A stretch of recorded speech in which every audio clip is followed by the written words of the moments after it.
coming in. Jim Bianco joins right now, founder and president of Bianco Research. And for those of you that don't keep score, he was the one, more than anyone, who came out and said the certitude that inflation is going to come down is unfounded.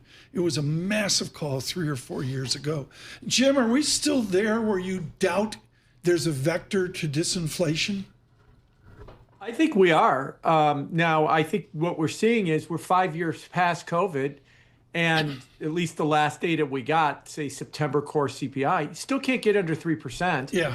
So we've got this sticky inflation. You know, I like to joke, I'm not in the 8, 10 or Zimbabwe camp for inflation, but I am in the 3-ish% camp for inflation. And why is that important?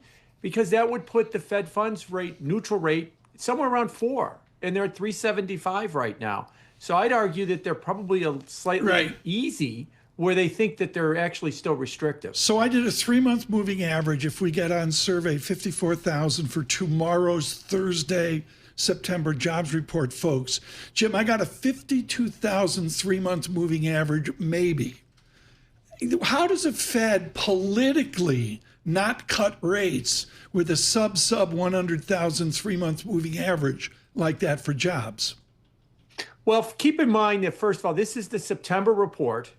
So it's 2 months late, and the Fed has already cut rates in September and October. So if we get a weak report, we could immediately say yes, and they've already cut rates in response to that report, so that there's really no new news. But to your larger question, you have to look at what the Fed calls labor supply.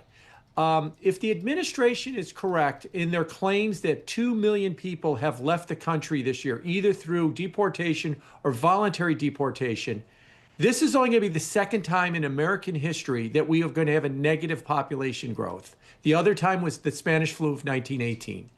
Why is that important? Because that goes to how many jobs does the U.S. economy need to create? The Dallas Fed says it's 30,000. Some other estimates have it down close to 0. The point is, if you're creating 50,000 or 40,000 jobs, normally you'd say that's terrible, let's cut rates. But if we've got no population growth, we don't need that many jobs. And we might say that's enough jobs, and that we're, as to use Jay Powell's term, oddly in balance as these numbers keep coming down. So, Jim, we're going to get a slew of economic data tomorrow. As a civilian, what should I pay attention to? I think that the data that we're going to start getting tomorrow and into next week, the most important thing you got to keep in mind is September. That's what we're going to be getting right away. We're going to be getting data from 2 months ago. Then we'll eventually get the October data if they can calculate it. Some of the data, like maybe CPI, nobody collected it. So that might not be a data point. Maybe it will, maybe it won't. We'll see.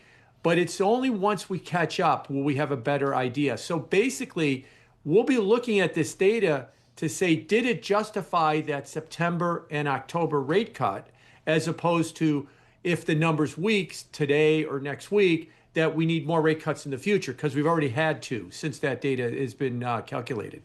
Hey, Jim, the K-shaped economy in this country, has it always been there? Is it more pronounced now? Do we talk about it more now?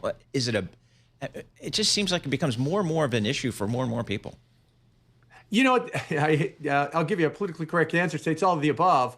Yes, the K-shaped economy has always been there. You've always been better off being in the upper half of income than the lower half of income.